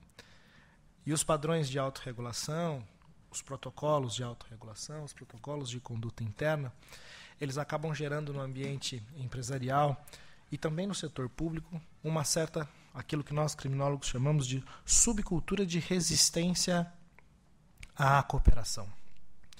Por que é que eu devo cooperar se eu não tenho utilidade no sistema de sanções? Por que é que eu devo cooperar se nem sempre o retorno do investimento é algo tão facilmente perceptível? Então, quanto mais existe essa subcultura de resistência por parte dos particulares, das empresas privadas, estatais, mais as autoridades de enforcement e reguladoras se distanciam também, vão se tornando mais obsessivas e passam a vulnerar liberdades pessoais e direitos fundamentais. Então, no lugar da autorregulação regulada, eu tenho um processo constante de distanciamento entre ambos os polos. E a nossa estratégia, aqui, enquanto membros da sociedade civil, várias representações, deveriam estar, meu modesto ponto de vista, orientadas para buscar essa reorientação, buscar tentar a utilidade de um comportamento cooperativo.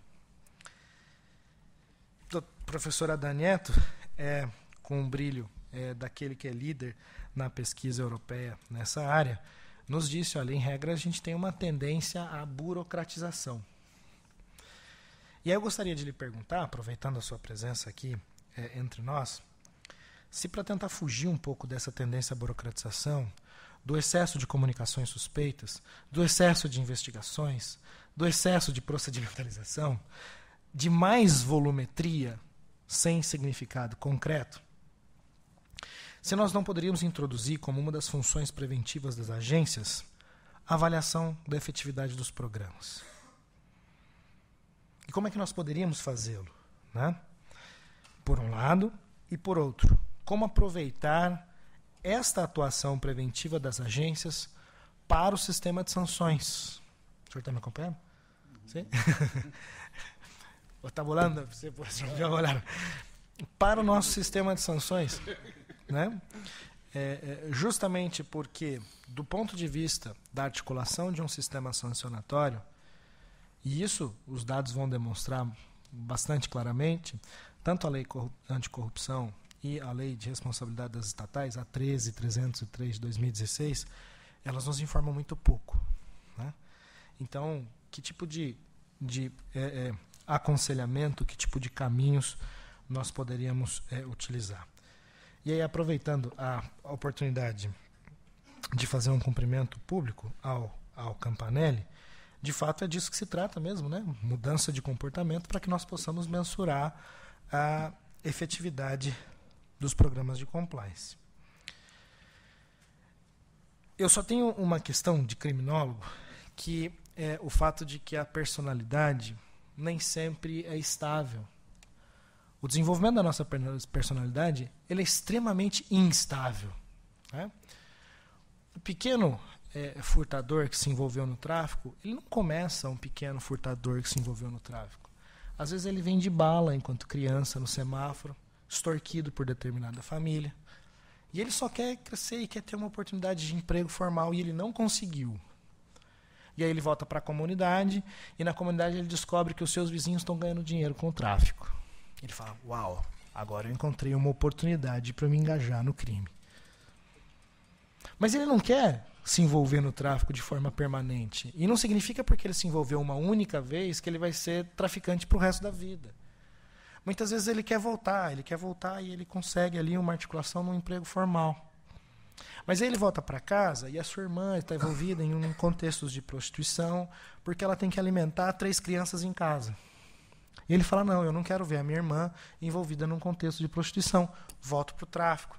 Quer dizer, estou pensando aqui, voando rapidamente com um exemplo sobre o desenvolvimento de uma personalidade criminosa, que existem uma série de turning points que vão revelar o desenvolvimento da nossa personalidade.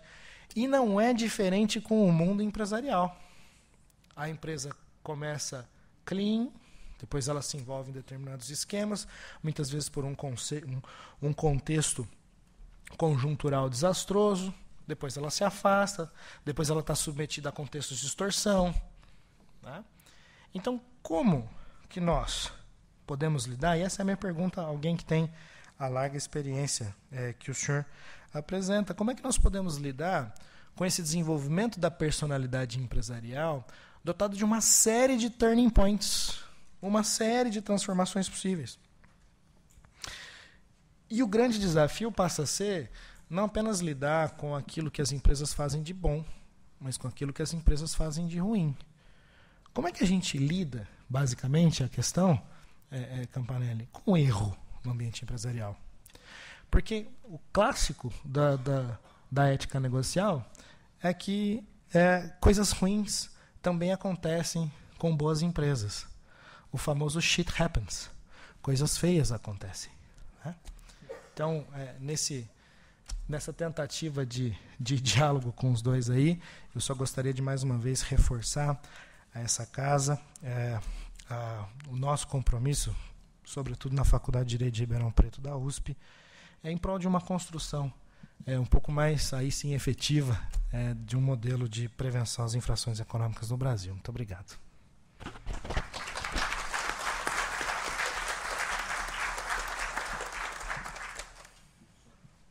Me pediram para avisar, esse seminário está sendo transmitido ao vivo, né, por internet, e às 17 horas nós temos que encerrar a transmissão. Então, só para tirar. Não, só para a mesa mesmo.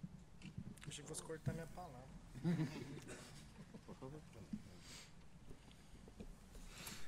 Bien, me reía mientras hablaba Eduardo, porque llevamos años hablando de un término, dices, que es compliance basado en pruebas empíricas, que es cuándo funciona mejor un programa de cumplimiento que otro y cómo vamos a ser capaces de medir este funcionamiento. Entonces, llevamos años hablando de este tema. La idea es de un colega al que los dos admiramos y rendimos pleitesía como maestro, que es el profesor Laufer, que es el que nos lanza la idea del compliance evidence, el compliance basado en evidencias. Y siempre los dos discutimos y nos reímos mucho diciendo, todavía el profesor Laufer no nos ha dicho cuáles son esas evidencias. Es decir, la palabra nos suena fantástica, vamos a medir la eficacia de los programas de cumplimiento, muy lógica además, pero no sabemos muy bien qué tenemos que medir. Cuando el profesor Eduardo Satt ha dicho esto, yo he pensado, si una agencia anticorrupción le vamos a dar como principal función que supervise, mida la eficacia de los programas de cumplimiento, es básico que desarrollemos una metodología que le permita supervisar, porque si no, lo único que va a supervisar es el cumplimiento de una burocracia. Y esto va a generar en una suerte de infierno en el que las entidades supervisadas se preocuparán por tener todos los papeles en regla, se hayan cumplido o no se hayan cumplido, y la agencia pública lo único que hará es mirar si existen papeles, etcétera, etcétera. Bien, este sistema claramente no lo queremos. Es el sistema que existe en multitud de ámbitos de la administración pública, que lo sufrimos. Yo soy funcionario público y lo sufro en mi institución. Extremadamente complejo organizar cualquier cosa. Yo he renunciado a comprar libros en la universidad, prefiero comprármelos yo, porque como todo está pensado por si yo defraudo a la universidad cuando compro un libro y hay tantos controles, pues al final digo, mira, me compro yo el libro, no os preocupéis. Entonces, claro, los controles pueden degenerar en este tipo de cosas y es algo que no queremos. Bien, entonces ahora el gran reto es, ¿y cómo medimos la eficacia? Un buen norte sería pensar que el cumplimiento normativo que queremos es un cumplimiento normativo, a lo cual te referías tú acertadamente, basado en valores y no en controles. Es decir, eso es fundamental. Es decir, el cumplimiento normativo no es burocratizar absolutamente la vida de las organizaciones, porque si no, odiarán a las personas que se dediquen al cumplimiento normativo. El cumplimiento normativo debe estar dirigido, sobre todo, a formar en valores, como el niño cuando se pone el cinturón de seguridad. Ese es el éxito del cumplimiento normativo, que es el éxito, si me permiten, de Suecia frente a España. ¿Cuántas normas anticorrupción hay en Suecia? ¿Cuántas agencias anticorrupción hay en Suecia? No hay agencias anticorrupción. ¿Por qué? Pues porque tienen, por razones que sean, que tampoco las sé, una conciencia de cumplimiento de las normas que está por encima de cualquier cosa. Entonces, a más principios, a más valores, menos normas. Yo creo que este es un indicador esencial.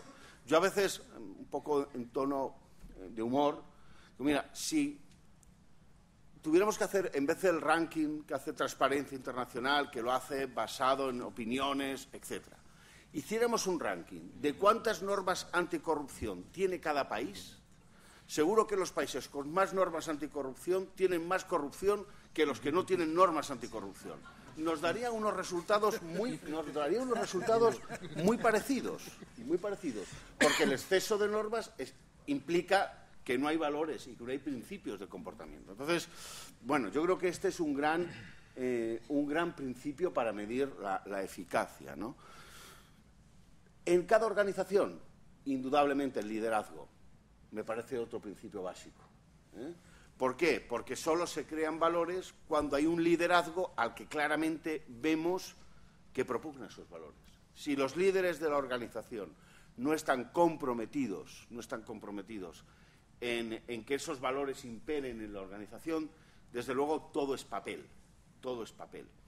Es verdad, tú ahora me preguntarás, ¿y cómo se mide el liderazgo? Bueno, sabemos que hay actividades de la organización de la empresa, de la administración de la empresa, de los dirigentes de la empresa, que denotan liderazgo.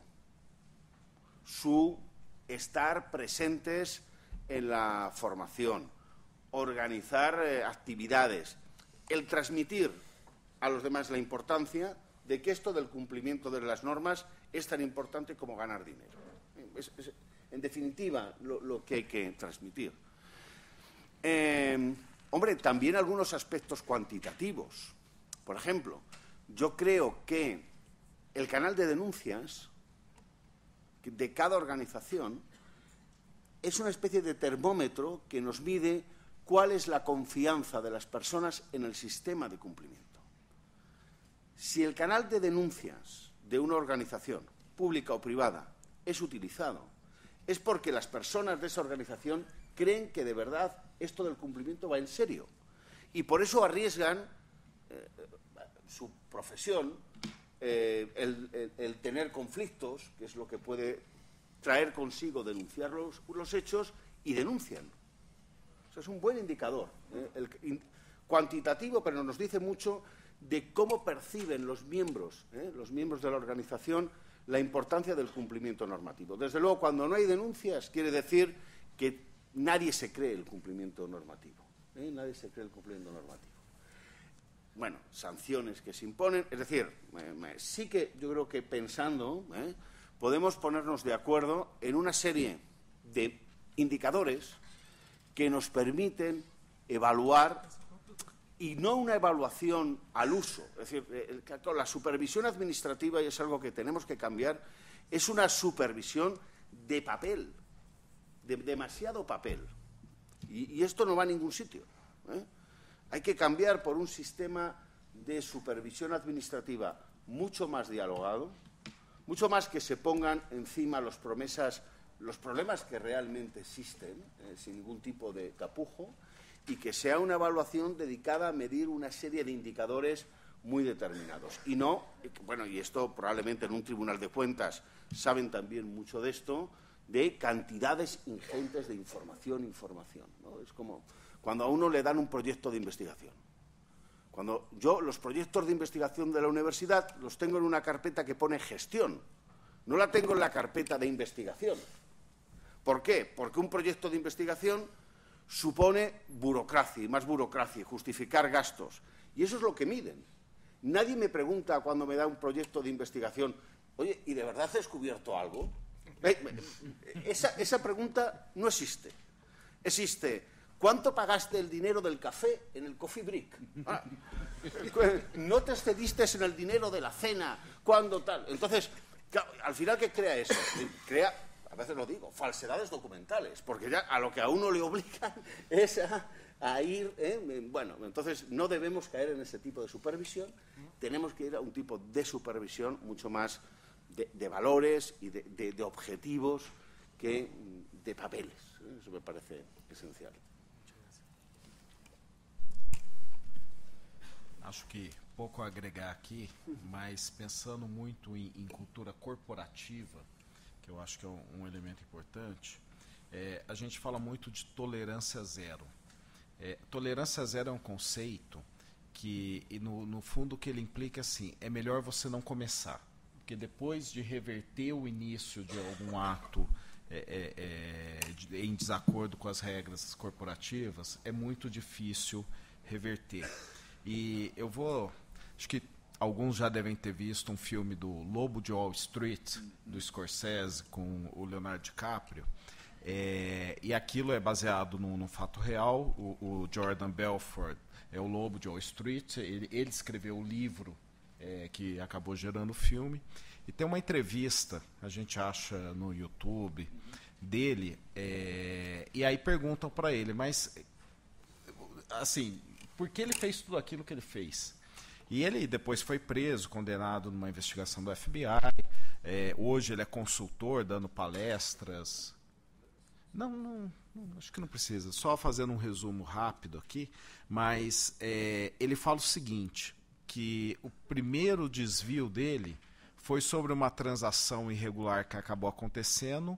E a prática em Wall Street, quando aconteceu isso, eles lá pagavam alguém e a transação desaparecia. E aí ele fez isso. E aí depois de um tempo aconteceu de novo, e aí ele fala da linha ética. Naquele dia que eu fiz isso, eu empurrei a minha linha ética um pouquinho para o lado. E cada ato dele ia empurrando essa linha ética, até que chegou um dia que ele olhou e ele não imaginava que ele teria sido capaz de fazer tudo o que ele fez.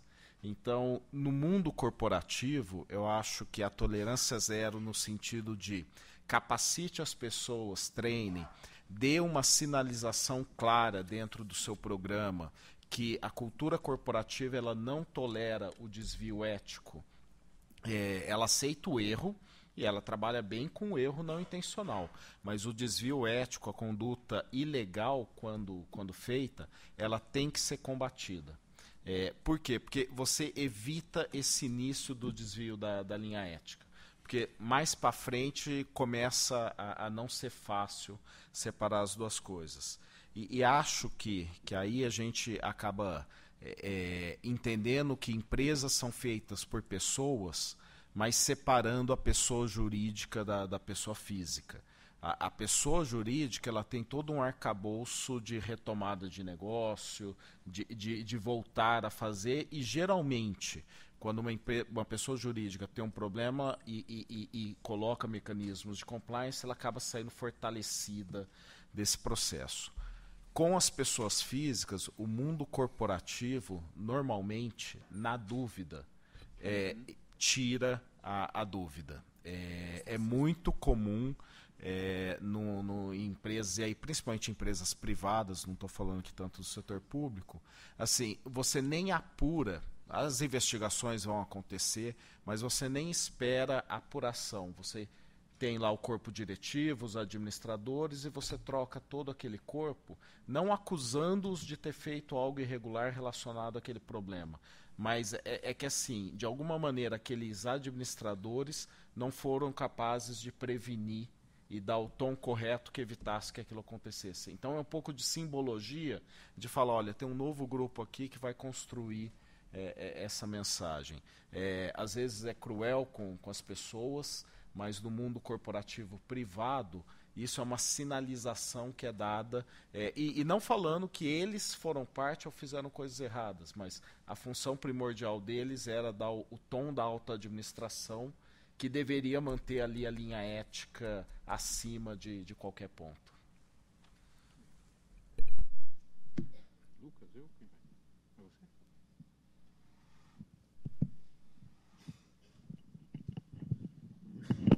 Fazer uma breve intervenção, né? Dando uma mirada, dando um panorama um pouco distinto, voltando para o problema da distinção entre ética e processos de trabalho, né?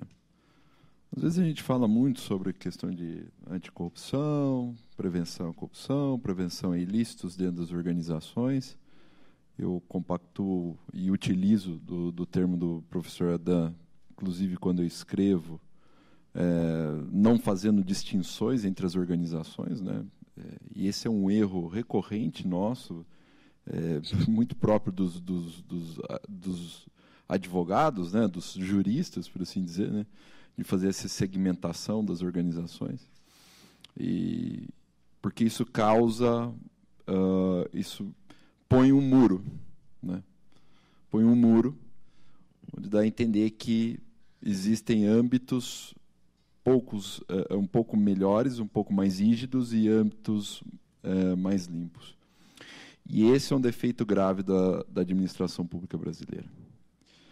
E não digo isso de maneira aleatória ou porque simplesmente me parece, ou seja, dentro de um aspecto meramente opinativo. Ano passado eu fiz uma pesquisa, em outubro de 2017, fiz uma pesquisa levantando qual era a situação das empresas estatais de São Paulo com relação ao cumprimento da Lei 13.303, com relação aos tópicos de governança, risco e compliance.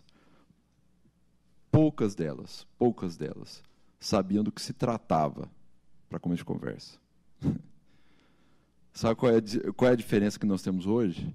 A única diferença é que foram feitas alterações dos estatutos sociais dessas empresas públicas. E muito pouco se andou adiante. E digo mais, mesmo que tivesse feito algum andamento relevante com relação ao estabelecimento de estruturas de prevenção à corrupção ou de prevenção a ilícitos, eu não gosto de fazer essa segmentação entre risco e compliance, dizendo que compliance é um tema só anticorrupção, né? Eu prefiro ir mais para a linha do que o Dr. Marcos estava dizendo, que a gente tem que olhar desde o aspecto de gestão de riscos para o compliance, né? A gente tem que vir de fora para dentro do compliance, não do compliance para fora, que esse é um erro crasso que ocorre às vastas na iniciativa pública e na iniciativa privada, né? De começar a fazer um programa de compliance e não ter a mínima ideia do que seja governança. E pior, não ter a mínima ideia do que seja gestão de riscos. E assim é que começa o compliance nas organizações, e assim é que começou o compliance em muitas das empresas públicas no nosso lindo e prezado Brasil. Começou errado. E aí, óbvio, né, que a hora que você baixa um questionário e começa a falar sobre governança, risco e compliance dentro de uma lógica única, e você aplica esse questionário, as empresas não vão ter a mínima condição de responder. Responderam mal ao questionário que foi aplicado no ano passado, e se eu aplicar o questionário esse ano de novo, eu duvido muito que eu consiga ter respostas muito melhores.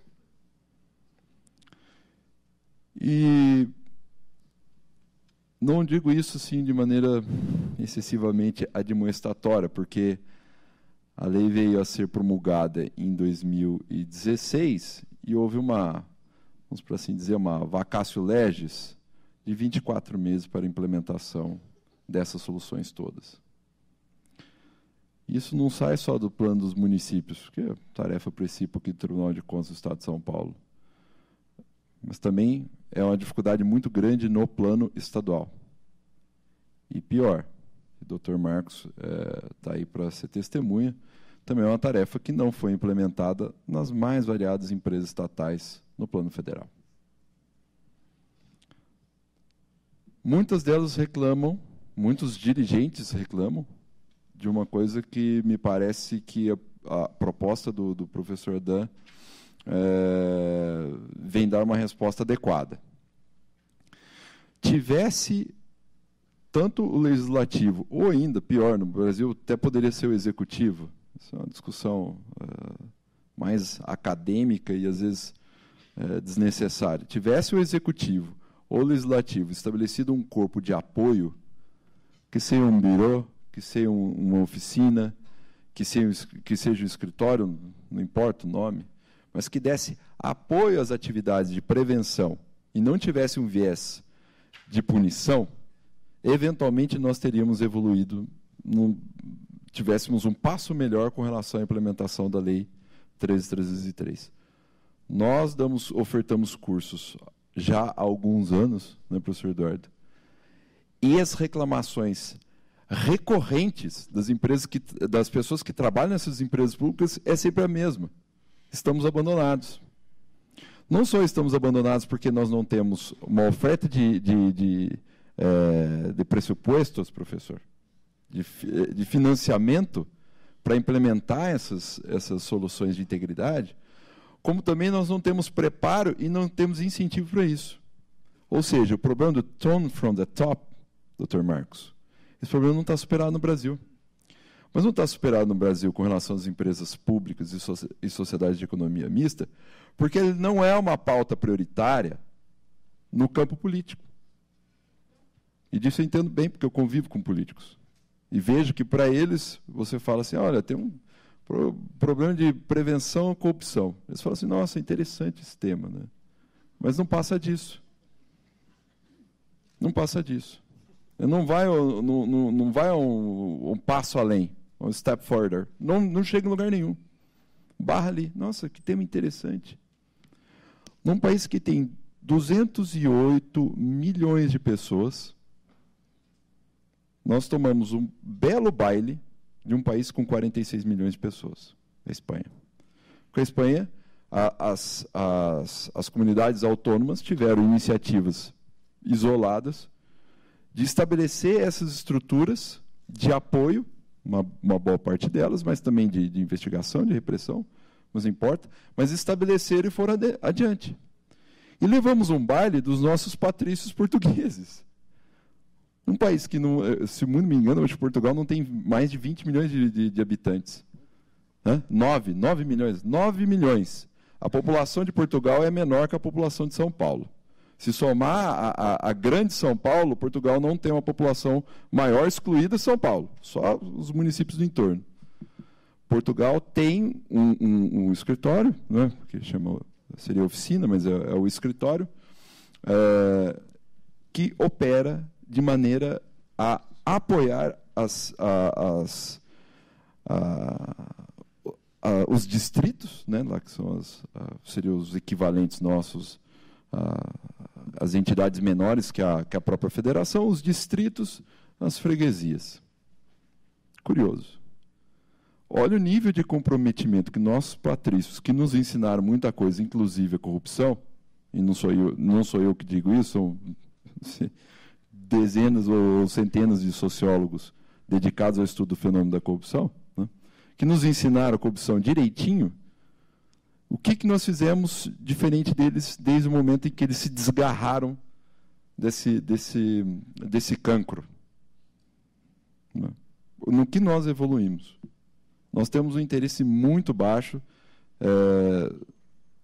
não só do ponto de vista da política, mas também do ponto de vista das pessoas, porque as pessoas não levam esse tema a sério. Porque se levasse esse tema a sério, isso seria o objeto de extenso debate no campo político, no campo familiar e da sociedade civil. E nós, sim, nós temos um problema social muito grave, sociológico muito grave, né, com relação à cultura do erro. Admitir o erro na administração pública, na iniciativa privada no Brasil, é quase um pecado. E aí a reação é aquela reação atroz, tal como o Dr. Marcos. Pois, o que você faz? Você tira toda a alta cúpula e põe gente nova no lugar. Isso significa que, de fato, aquela organização vai ter um futuro mais alvissareiro? Tem cá minhas dúvidas. Duvido muito. Porque não é só trocando a alta administração e, teoricamente, atingindo um novo turn from the top, que eu tenho estruturas e processos de trabalho que são adequados para se atingir um objeto ético. É muito difícil, senhores. É muito difícil. É muito complexo. Ou bem, é uma opção de cada uma das organizações, de fato, aí sim, um comprometimento até mais alto. Hoje eu já digo que nem o turn from the top é o suficiente.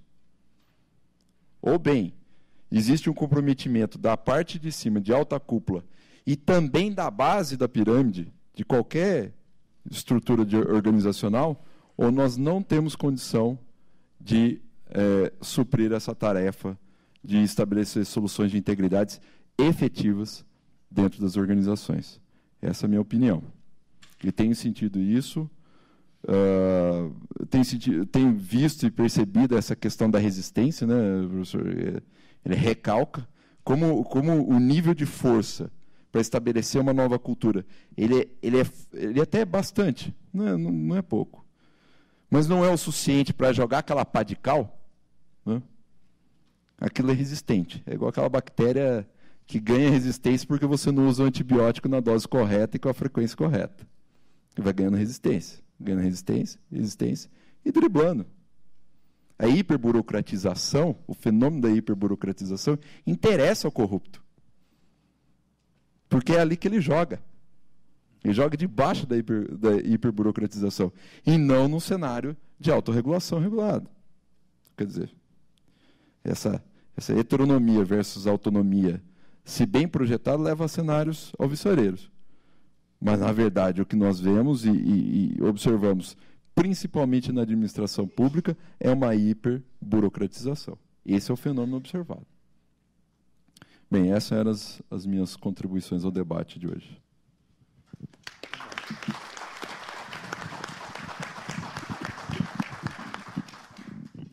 Acho que, pelo adiantado da hora, eu vou pedir a permissão aí do professor Adán, do Márcio, para eu fazer só uma colocação aí já, enfim, já foi avisado que nós estamos já chegando para o período de encerramento antes, mas eu gostaria de fazer algumas considerações sobre o que foi feito, o que foi falado, as contribuições que o professor Adán trouxe mostram a similitude dos desafios que a Europa e particularmente a Espanha enfrentou com os desafios que nós temos, como o Lucas bem colocou. Não acho que tem uma enorme diferença, acho que são sociedades que têm muitas semelhanças, né, culturais, estruturais, administrativas. E quando o Campanelli estava falando do histórico, né, do compliance no Brasil, me veio à memória que aqui no estado de São Paulo, professor, nós, em 1999, portanto, no século passado, nós editamos a Lei de Defesa do Usuário do Serviço Público, ou seja, uma lei que visava proteger e garantir proteger o usuário e garantir uma boa qualidade do serviço público para as empresas e para a administração do Estado de São Paulo. Essa foi a primeira lei. Só para o senhor ter uma ideia, por esta lei foi criado um sistema de ouvidoria, foi criada a obrigação dos órgãos terem os seus códigos de ética, o sistema de ouvidoria pensado naquela época e aplicado desde então, ele prevê o sigilo da fonte, a garantia do sigilo do usuário, a vinculação do ouvidor diretamente com a alta administração, a publicação de relatórios periódicos, analíticos, para subsidiar a melhoria da qualidade desse serviço na administração, previa a participação dos usuários do serviço público numa política de stakeholders para tentar melhorar o relacionamento dessa instituição pública direta e indireta com a população, previa a criação dos comitês de ética para avaliar a conduta ética dos funcionários de acordo com a missão estabelecida. Eu estou falando de 1999, século passado. Essa mesma lei, em nível federal, ela foi editada e regulamentada o ano passado, 1917. Né? Desculpa, 2017. Aí já bem mais antes. Né? E a pergunta que eu gostaria que o senhor comentasse tem a ver com uma outra lei, que é a Lei de Introdução às Normas do Direito Brasileiro. Essa lei, como o próprio nome diz, é a lei que orienta toda a interpretação do direito brasileiro. Né? As normas de controle, as normas administrativas, tanto no âmbito do direito público quanto no âmbito do direito privado. E essa lei ela foi editada agora em abril, né, de 2018. Ela, na verdade, altera um decreto anterior de 1942. E eu faço questão de ler um artigo para o senhor efetivamente comentar e ver se existe algum tipo de similitude no sistema europeu, no sistema espanhol. Diz o artigo 20 dessa lei: nas esferas administrativa, controladora e judicial, não se decidirá com base em valores jurídicos abstratos, sem que sejam consideradas as consequências práticas da decisão. E no parágrafo único, diz o quê? Diz: a motivação dessa decisão demonstrará a necessidade e adequação da medida imposta ou da invalidação do ato, contrato ajuste, processo ou norma administrativa, inclusive em face das possíveis alternativas. Ou seja, essa lei ela determina que o órgão de controle administrativo ou judicial, ou qualquer ente público, na sua função de controle, ela não vai só barrar um ato de corrupção ou um ato ilegal, mas ela vai também dar alternativa para isso. Quer dizer, agora a responsabilidade do controlador, quando vai fazer uma medida de trabalho, não é simplesmente chegar e falar, pare de fazer. Assim, você vai parar de fazer, você vai fazer de outro jeito, e eu sou corresponsável pela solução que vai ser dada para o interesse público, enquanto essa medida bloqueia algum tipo de atividade da sua empresa ou do seu órgão público. Ou seja, numa certa medida, ela coloca, no âmbito da legislação anticorrupção, ela coloca a responsabilidade do controlador de não somente barrar o ato, mas de dar alternativa para não inviabilizar o trabalho da empresa privada ou do órgão público nesse sentido. Existe alguma coisa parecida na Espanha ou na Europa? En lo que conozco, no. Es decir, nuestro sistema de inspección es un sistema todavía no del siglo pasado, siglo XX, sino del siglo pasado, siglo XIX. Es un sistema muy de supervisión clásica de los cuerpos de inspección, donde, desde luego, no hay este sistema de diálogo, de propuesta, etcétera. Es verdad que algo se mueve muy lentamente, ¿no? Por ejemplo, la inspección de trabajo, ¿no? La inspección de trabajo, teóricamente, entre sus funciones, o sea, en el derecho del trabajo, sobre todo la prevención de riesgos laborales, es un ámbito donde impera también la autorregulación, los planes de prevención de riesgos laborales. Bueno, una parte de la actividad teóricamente al menos, de la inspección de trabajo, debería ser el ayudar, el indicar a la empresa, no lo hagas así, te doy esta solución, lo puedes hacer así. En inspecciones en materia de seguridad de alimentaria, ¿no? También hay también está esta filosofía, ¿no? de inspecciones basadas también en ayudar, proponer, etcétera. Está esta filosofía, pero claro, también es muy difícil cambiar la mentalidad de los cuerpos de inspección.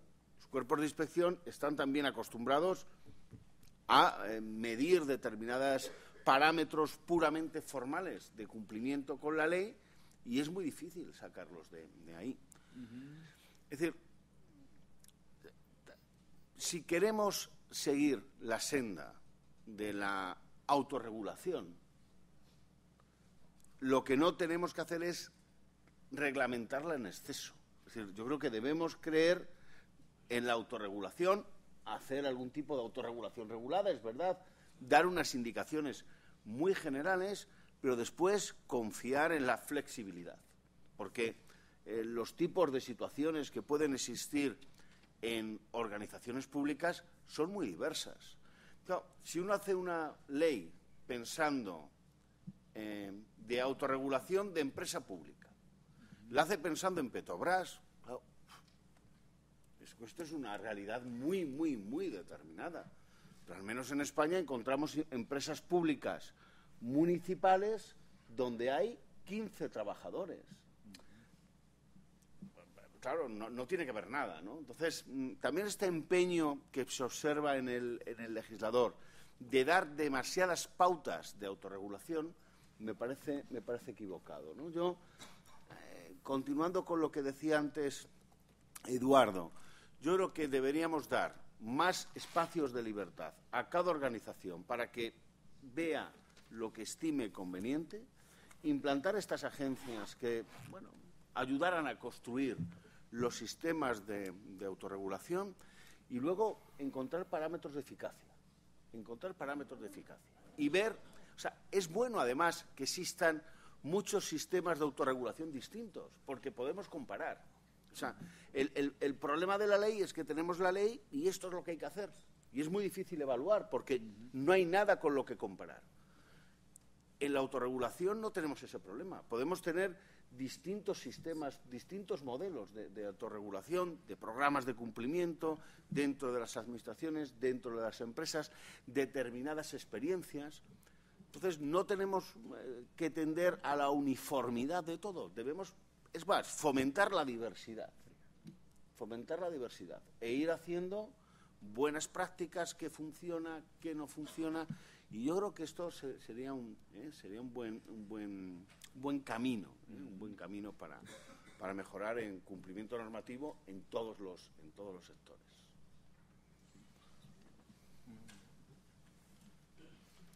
Faz encerramento? Eu vou esperar, por favor. Os mais graduados, não acho que será ainda. Fará uso da palavra para considerações finais e encerramento do evento, Dr. Eduardo Primo Curti, chefe de gabinete substituto da presidência.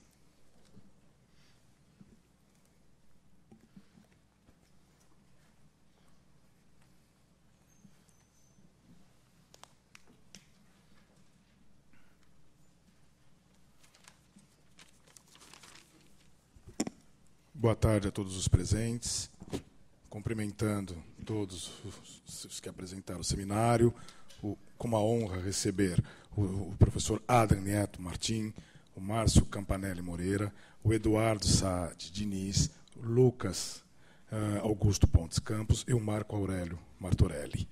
Para o Tribunal de Contas do Estado de São Paulo, é realmente uma honra, nesse 4º seminário internacional, a discussão de um tema tão importante e com autoridades de tão alto gabarito para essa discussão. Realmente o compliance e a conformidade, tem que ser observada e cada vez mais no setor público, não só na iniciativa privada, mas no próprio setor público, em função de tudo que nós estamos vendo no Brasil atualmente. O compliance realmente tem que ser inserido da forma correta, como já foi exposto aqui, não apenas como uma obrigação, mas sim como uma execução que não é só para ver a conformidade de um ato de gestão, e sim a conformidade tem que ser uma ferramenta permanente de gestão. Ela tem que ser permanente. Para nós, que trabalhamos com o Tribunal de Contas, temos uma grande participação e uma expectativa de atuação no que vai se desenvolver em função do compliance, em função de todas essas questões relacionadas a uma boa gestão no setor público. Eu gostaria de agradecer, em nome da presidência e de todos os conselheiros e do Tribunal de Contas, a presença de todos aqui, a presença do auditório que acompanhou. Espero que vocês levem conceitos que possam ser aplicados, tanto os que estão da iniciativa privada como da área pública, e gostaria, se não sei se há o interesse em alguma palavra final já da mesa. Novamente agradecendo, e eu considero encerrado o 4º Seminário Internacional de Boa Governança no Setor Público. Muito obrigado a todos. E